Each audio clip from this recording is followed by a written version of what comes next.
그 생각만 하면 가슴이 진짜 뭉클해지고 막 눈물이 막 나오려고 하는 것들. 그냥 저도 모르게 막 가슴이 주체 못하는 경우들이 되게 많아요.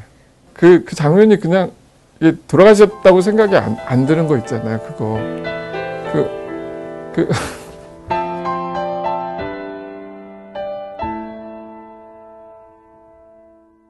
정말 고맙고 내가 더 못해줘서 정말 그게 안타깝고 그런 얘기를 좀 붙잡고 하고 싶어.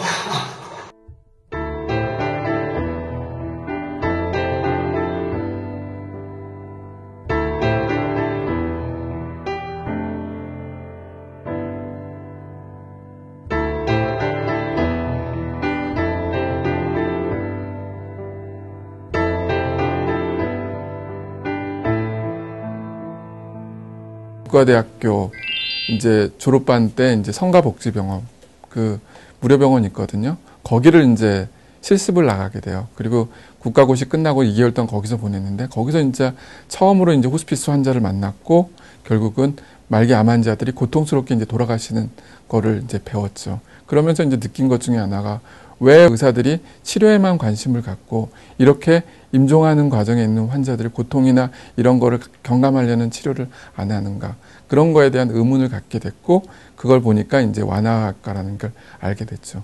근데 이제 그 당시에는 우리나라에 완화학과가 없었기 때문에 결국은 저도 호주 가서 배우게 오게 되고 무척 힘들죠. 사실은 안 힘든다는 거는 거짓말이고 진짜 어제 쌩쌩하고 말하고 얘기했던 분이 오늘 아침에 시신처럼 돌아가셨다고 생각해 보세요.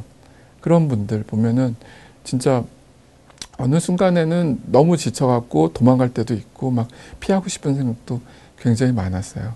실질적으로. 이제 그때 이제 잡았던 거는 결국은 환자들이죠. 내가 환자하고 했던 약속들 같은 경우 끝까지 지켜보겠습니다.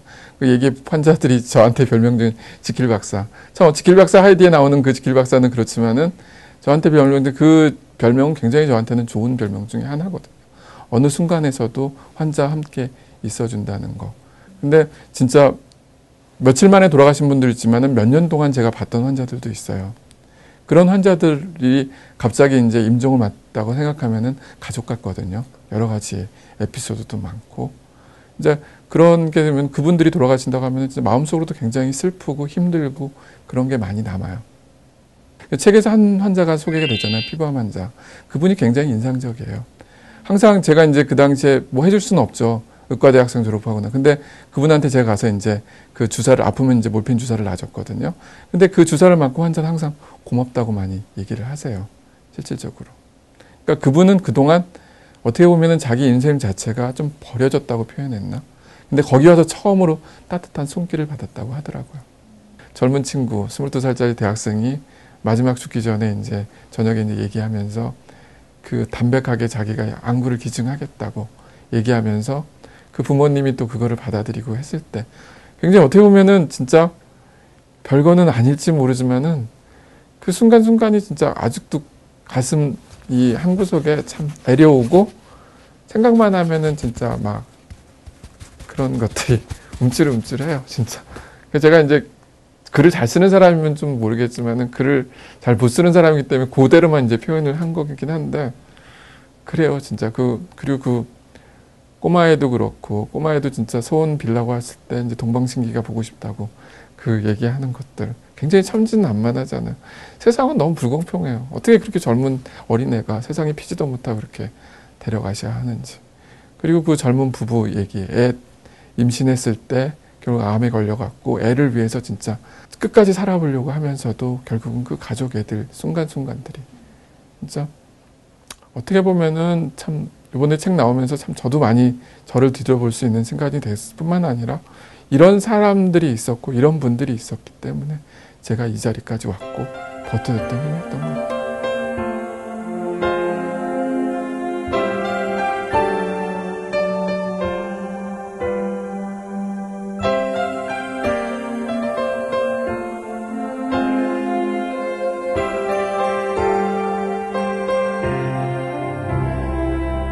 많은 사람들이 죽음이라는 게 결국 실패나 뭐 이런 또 생각하잖아요. 그러니까 이렇게 생생하게 진짜 어떻게 보면은 죽을 순간이 비록 힘들고 어렵긴 했지만은 결국은 행복하게 죽을 수 있다는 기록들을 누군가는 남겨줘야 된다는 생각이에요. 뭐 죽음이나 호스피스나 이러면 다 죽으러 가고 안 좋고 뭐 이렇게만 판단하지만 실질적으로 호스피스라든지 완화 케어를 받는 것 자체가 이분들의 나머지 인생에 큰 힘이 될 수 있고 위안이 될 수 있다는 거를 기록으로 남겨줌으로 인해서 도움이 될 거라 생각하는 거죠. 죽을 때 후회하는 25가지는 결국 후회에 중점을 뒀어요. 사람이 살아가면서 이제 이런 거를 하면 후회하지 말자. 근데 제 책은 사실은 후회보다는 행복이에요. 죽음이라는 걸 받아들였을 때 우리가 꼭 죽는 게 인생의 실패가 아니고 결국은 죽음이 끝이 아니라는 거죠. 죽은 다음에도 결국 우리가 항상 함께 할 수 있고 지금 그 환자분들 다 돌아가셨어요. 근데도 아직 제 가슴 속에 남아있고 가족들의 가슴 속에 남아있고 그래서 죽을 때 후회하는 그거는 뭐 우리나라 정서랑은 조금 달라요. 후회 쪽으로 이제 가고 일본 정서가 그런 어떤 나열식을 또 중요시 생각한다면 우리는 그게 아니라 정이에요. 한국인은. 그 정에 초점을 뒀고 그리고 행복해질 수 있다는 거.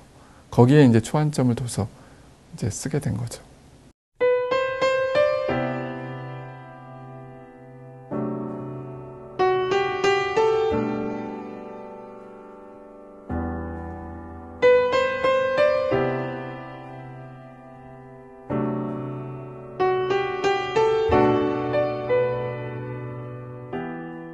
제가 알고 있는 사람들을 만나고 싶어요. 그리고 이제 그 사람들과 이제 마무리라고 표현해야 되나? 좀 정리를 하고 싶은 그런 생각들. 그 사람이라는 게 삶이라는 게 그런 것 같아요. 진짜 이 사람이 죽는다는 것 자체는 자기를 기억하고 있는 사람들이 없어졌을 때 죽어가는 것처럼 내가 지금 이제 한 달밖에 못 남았다고 하면은 제 머릿속에서 떠오르는 사람들을 다 한 사람 사람들 만나서 얘기를 나누고 싶은 게 제가 하고 싶은 일. 지금 우리나라 사람들이 너무 지금 여유가 없어요. 지하철만 가더라도 막 뛰어다니게 되고 진짜 쉬는 게 없어요. 너무 앞만 보고 걸어왔고 잘 살지는 모르지만은 대부분 사람들이 극단적으로 가게 되고 뭐 극단적으로 생각하는 것 중에 하나가 여유가 없어서 그래요. 저는 이제 많은 사람들한테 이제 하고 싶은 말은 여유를 가졌으면 좋겠어요. 저도 사실은 너무 여유가 없었어요. 그래서 저도 만약 좀 제가 그 어느 순간 시간을 주어준다고 하면은 여유를 좀 갖고 내가 소중한 사람들한테 좀 시간을 가졌으면 합니다. 이게 임종을 앞둔 사람들이 진짜 얼마 안 남았다고 생각하지만은 그 순간들 이분들이 우리보다 더 여유가 많아요. 가족들보다 더 여유가 많고 죽음을 받아들였던 사람들은.